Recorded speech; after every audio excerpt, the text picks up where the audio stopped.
So hi everyone and welcome to my YouTube channel. तो आज के इस वीडियो में हम बात करेंगे माँ के बारे में, मदर के बारे में। तो माँ का जो स्टेटस है, जो रैंक है, वो काफ़ी ज़्यादा ऊंचा है। अगर हम इस्लाम की बात करें, इस्लाम में माँ को काफ़ी ज़्यादा दर्जा दिया गया है, बाप से भी ज़्यादा। अगर हम बाकी रिलीजन्स के कंपैरिजन में देखें तो इस्लाम में ये क्लियरली मेंशन है कि माँ का जो दर्जा है बहुत ज़्यादा है। तो जब एक बच्चा पैदा होता है, फिर जब वो थोड़ा सा बोलने लगता है, तो उसका जो पहला वर्ड होता है वो माँ होता है, मम्मा होता है। तो जो बच्चे और माँ का जो रिलेशनशिप होता है काफ़ी इम्पोर्टेंट होता है और रेसिप्रोकल भी होता है। तो कुछ ऐसी हदीसें हैं जिनसे ये पता चलता है कि माँ की कितनी ज़्यादा इम्पोर्टेंस है, माँ का कितना ज़्यादा दर्जा है। तो पहली हदीस ये है कि हज़रत मोहम्मद सल्लल्लाहु अलैहि वसल्लम ने कहा कि माँ के पाँव के नीचे जन्नत है। इसका मतलब ये नहीं कि जन्नत है पाँव के नीचे, इसका मतलब ये है कि अगर हम अपनी माँ की खिदमत करेंगे, इतनी खिदमत करेंगे, उनके जब वो बूढ़े हो जाएंगे उनकी खिदमत करेंगे, तो हमें जन्नत नसीब होगी। तो एक और हदीस है जिसमें एक आदमी जो है हज़रत मोहम्मद सल्लल्लाहु अलैहि वसल्लम के पास आते हैं और बोलते हैं कि मतलब मेरे साथ सबसे मोस्ट वर्थी पर्सन कौन है। तो हज़रत मोहम्मद सल्लल्लाहु अलैहि वसल्लम ने फरमाया कि तुम्हारी माँ। फिर बोला उसके बाद, बोला तुम्हारी माँ। फिर पूछा उसके बाद, बोला तुम्हारी माँ। 3 बार उन्होंने कहा कि तुम्हारी माँ ही वर्थी सबसे ज़्यादा। बोला उसके बाद, बोला फिर तुम्हारा बाप। ठीक है, तो इससे पता चलता है कि माँ की कितनी वैल्यू है इस्लाम में, माँ का क्या दर्जा है। तो एक और हदीस है जिसमें हज़रत मोहम्मद सल्लल्लाहु अलैहि वसल्लम ने फरमाया है कि ऐसे बड़े गुनाह जिनको ये अल कबीरा जो गुनाह होते हैं, कबीरा जो गुनाह होते हैं, वो कौन कौन से। पहला तो हो गया कि शिरक करना, खुदा के साथ कोई ऐसा माबूद ठहराना जिसकी इबादत करना, शिरक करना। नंबर 2 किसी का मर्डर करना। और नंबर 3 हो गया माँ बाप की खिदमत ना करना, उनके साथ बदसलूकी करना। और नंबर 4 हो गया कोई गलत स्टेटमेंट देना, फॉल्स स्टेटमेंट देना।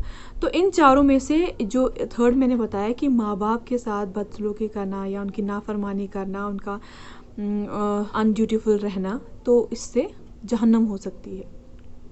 तो ये कबीरा गुनाहों में आता है। तो एक और हदीस है जिसमें एक आदमी जो है वो हज़रत मोहम्मद सल्लल्लाहु अलैहि वसल्लम के पास आए, बोला मुझे जिहाद पे जाना है, जिहाद करना है।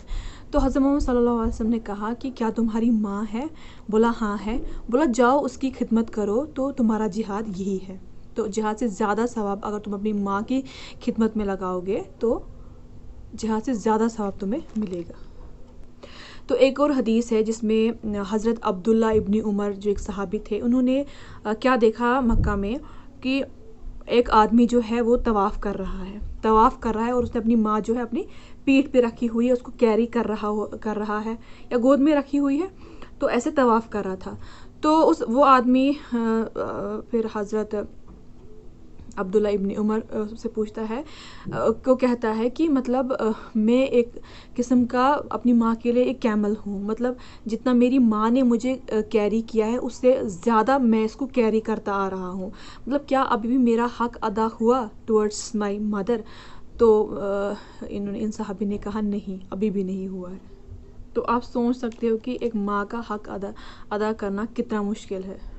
तो इसी तरह एक और हदीस है जिसमें एक आदमी जो है वो हज़रत मोहम्मद सल्लल्लाहु अलैहि वसल्लम के पास आते हैं और कहते हैं कि मतलब मेरे माँ बाप जो है अब इस दुनिया से चले गए हैं, क्या उनकी तरफ से मेरा कोई हक है उन पे, मतलब वो ख़त्म हो गया, मतलब जो जितनी भी मैंने उनकी तीमारदारी करनी थी वो सब करना था, क्या वो ख़त्म हो गया, मतलब उनका हक ख़त्म हो गया।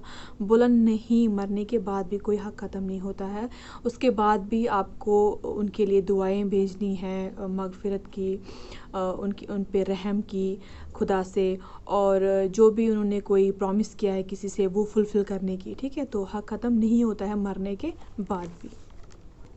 तो इसी तरह एक और हदीस है जिसमें एक आदमी आते हैं हज़रत मोहम्मद सल्लल्लाहु अलैहि वसल्लम के पास, कहते हैं कि कुछ गुनाह हो गया था उनसे, तो वो अब मतलब चाहते थे कि अब ये किस तरह से कंपनसेट हो जाए, वो गुनाह जो है मैं क्या करूं ऐसा जिससे ये कंपनसेट हो जाए।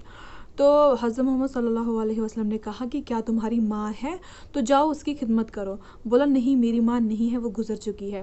بولا اچھا پھر تمہاری خالہ ہے, مطلب ان کی ماں کی بہن ماسی ہے کوئی؟ بولا ہاں ہے.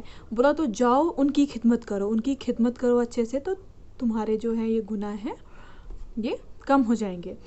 تو مطلب یہ ہے کہ جو ماں کے بعد جو ماں جیسی ہوتی ہے وہ کون ہوتی ہے؟ خالہ ہوتی ہے. تو پھر یہ حکم کیا کہ جاؤ آپ ماں اپنی ماسی کی خدمت کرو. تو ان سب حدیثوں سے یہ پتہ چلتا ہے کہ ایک ماں کی کیا امپورٹنس ہے, کیا ویلیو ہے, کیا اسٹیٹس ہے ہمارے ریلیجن میں. اور ایسا نہیں ہے کہ صرف ماں کی ہی خدمت کرنی ہے, ماں باپ دونوں کی, پیرنٹس دونوں کی کرنی ہے. لیکن اگر ہم بات کریں گے ماں اور باپ میں, تو ان دونوں میں جو ہائیسٹ رینک ہے وہ ہے ماں کا. تو یہ تھا آج کا ویڈیو اباؤٹ ماں پہ, مدر پہ. سو تھینکس.